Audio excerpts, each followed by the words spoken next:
And here comes Florida. They are relentless. Welcome back to the field hockey and lacrosse complex stadium Wheels the ball in College Park, Maryland. And this is a Florida team that is just giving no quarter whatsoever to this Maryland ball club.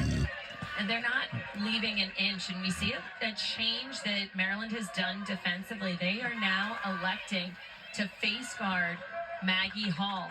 So a little bit of a change. I like it. Sometimes if your defense isn't working, you have to be willing to do something different. And I talked about Maggie Hall early on. She is that leader on the offensive end, whether she's scoring goals, assisting them, or just being that next pass. They just kind of feed off of her, even though there's a lot of capable players in blue.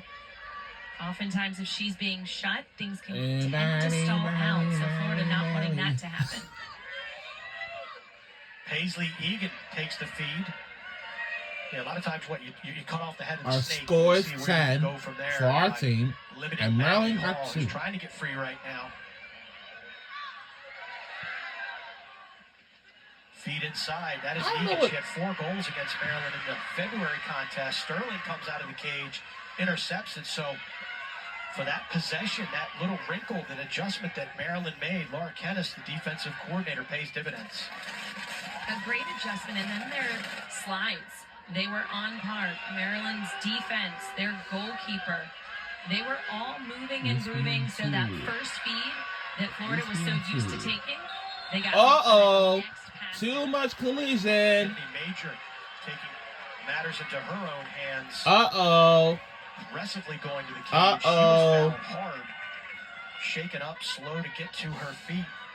But her teammates are there to assist. Major, the second team All-Big Ten performer in 2024.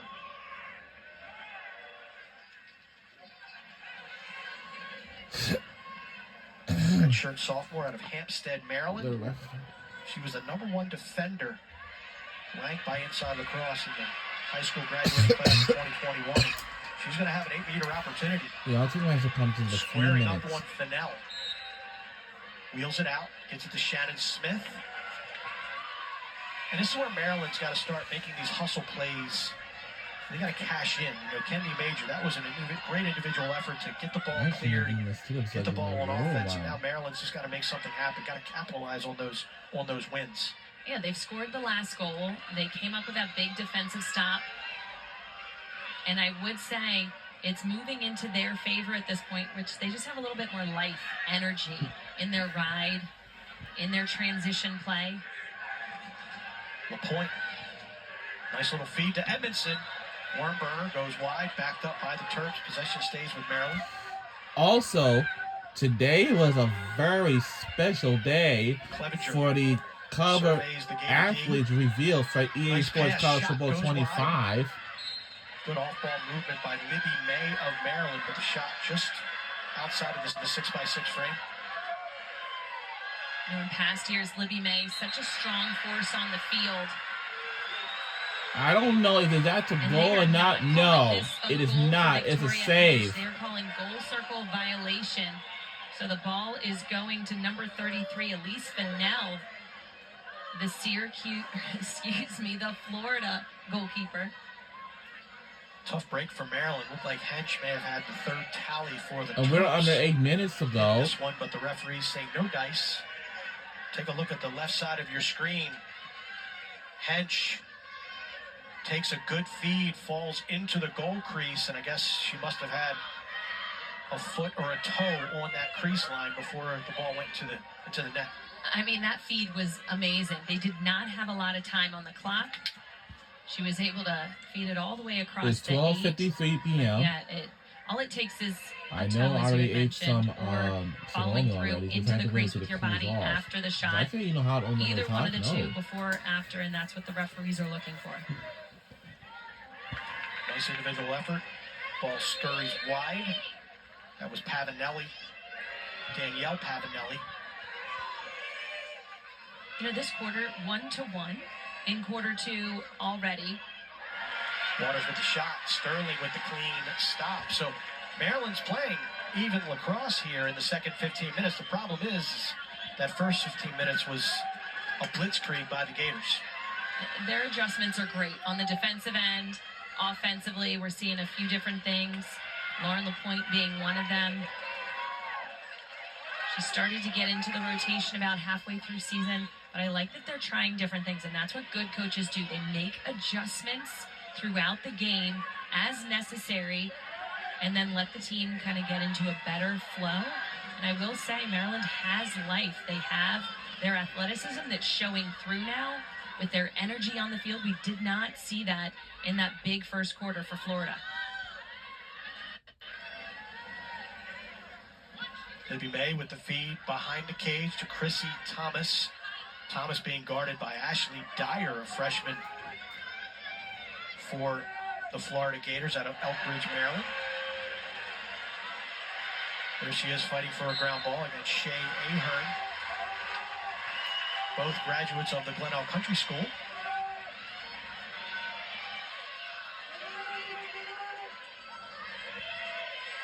And because that was a save for Florida, it's going to be a shot clock reset, which means Maryland can take their time offensively, waiting for that best option.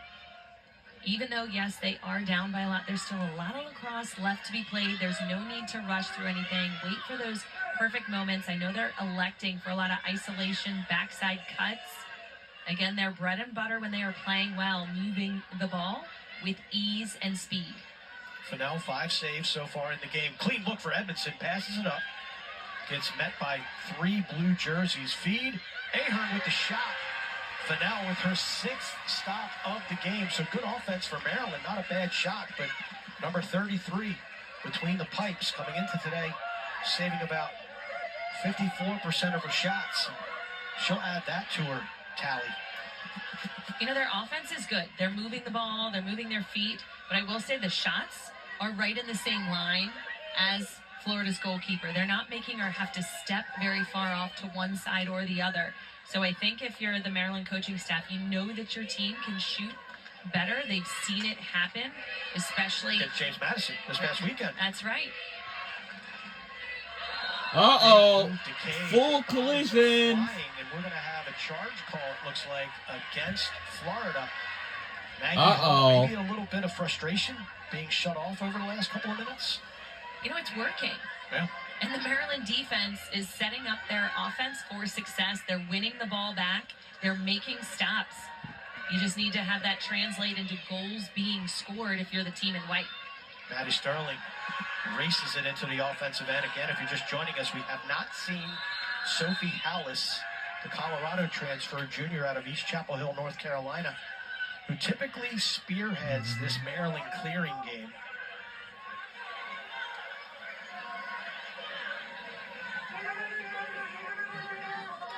Referees are trying to figure out the possession clock, make sure it's appropriate, correct.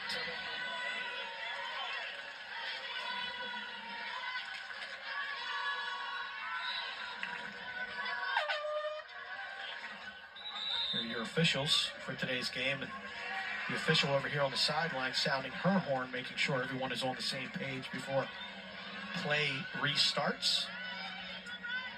It looks like some time was taken off of the shot clock. It went from 82, now it's down to 73.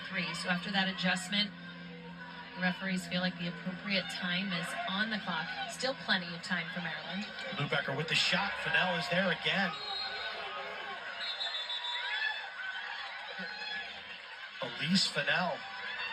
When Maryland's gotten some quality looks here in the second quarter, she has been we there have lacrosse fans from the University of Florida. Edmondson now. Like we came here for, and the University of Maryland. Here at College Park for a 12 noon start. We got a lot of fans. And actually, we do have a lot of fans today. I can tell you right now. Probably a lot of sneezes and coughs today, right? And also today, there'll be a lot of coughing and sneezing today. If you don't get the, I hope everyone can be very precautious with that.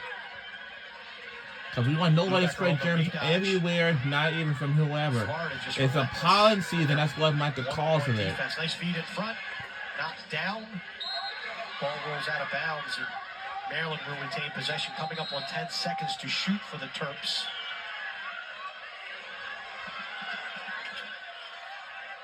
And that was a feed inside. I don't know if there was a shot that was taken, Mark. You could see one of the Florida Gator players trying to make mention of that. I believe the referees are going to discuss that same point. So is it Maryland's ball because they ran it out? It's closest to the ball when and where it goes out of bounds. But if it wasn't a shot, then it would be Florida's ball. Let's take a peek. It's Eloise Clevenger out front. It hit the goaltender, but it's not a shot, and then it ricochets off a Florida defender. So how does that figure into the shot clock equation? So they are giving the ball to Florida. I mean, from that replay, it looked like it was off of a Florida player, a blue jersey, which would be Maryland ball. Exactly. We're under 2 minutes to go in the second quarter before halftime. And you can hear head coach Kathy Reese. I don't know what's going on out there. It confused because it does. Even though it's very confusing out there, as I know it. Mask, you feel bad for her, but it's Maryland's ball because the ball hit off of her and then went out of bounds. This is where we need review. I'm a big proponent of it in both the men's and the women's game as Kathy Reese venturing down to the far end of her bench. I think this might be confusing. Get an explanation from the officials. That clearly should be Maryland's ball. And we can see both coaches for Maryland and Maryland alums, Caitlin Phipps, Kathy Reese, questioning. Well, regardless, it's Florida ball, and they are clearing it now. Hannah Heller. We got to clear it. Races it into the offensive end. Teresa Bragg now handling. Good long lead pass. Good pass. I mean, listen, even if you only have 11 seconds left to work with on the possession good clock, pass again. The ball is still yours. And you can set something up and try to get your third tally of the game. Right, and this is where you hope that it fuels and kind of gets your defense flowing. Like, they just missed that call. We got to make a big stop and then push the transition to get one final goal before this quarter ends. The shot clock and regular clock don't match up, so they're going to have an opportunity regardless, as long as they make a stop here on the defensive end. Uh-oh. And not only does Maryland have to defend, but they're going to get served up a yellow card. Uh-oh. Yellow card for Maryland. Ball, the four-time All-Big Ten defender, splitting her career between Rutgers and here in Maryland. And that's a tough break for the Terps. You know, she is their defensive leader on the field. Yes, she's a transfer, but she has the capability of making big plays on the defensive end, causing turnovers, intercepting the ball. And again, whether a foul is by accident or on purpose, especially when there's contact with the head, the referees are immediately going to dish a yellow card. And they're also looking for the same with cross checks. You know, unnecessary roughness on the field. That's a big look this year in women's lacrosse to try and curb any of those type fouls.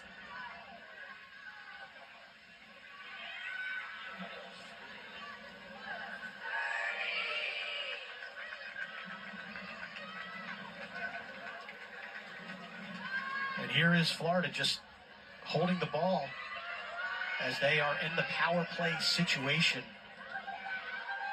And they will begin the second half with possession and an opportunity to stretch their lead back up to 9. You know, it's the smart play to do. I've seen teams pass the ball around, and when the ball is in the air, there's no possession. So there would be a face-off to start that third quarter, but it's going to begin in Florida Stick. That'll do it. Game IQ. That was the final minute in the second quarter, and now that will do it for the second quarter and halftime. So now we're into halftime. Rachel DeCecco will unveil her checklist, and we'll have a Game 2 Tewaaraton breakdown. Again, this is the first of 4 games here on ESPNU for the women's quarterfinals. Now we're going into halftime. It has been a dominant first half for the Florida Gators. And for the Florida Gators, like our team, we have been dominated in the first half. Can Maryland between the first quarter and the second quarter. Or will the Gators go to Well, first? I think we're going to keep on firing up the goals when we start the second half soon.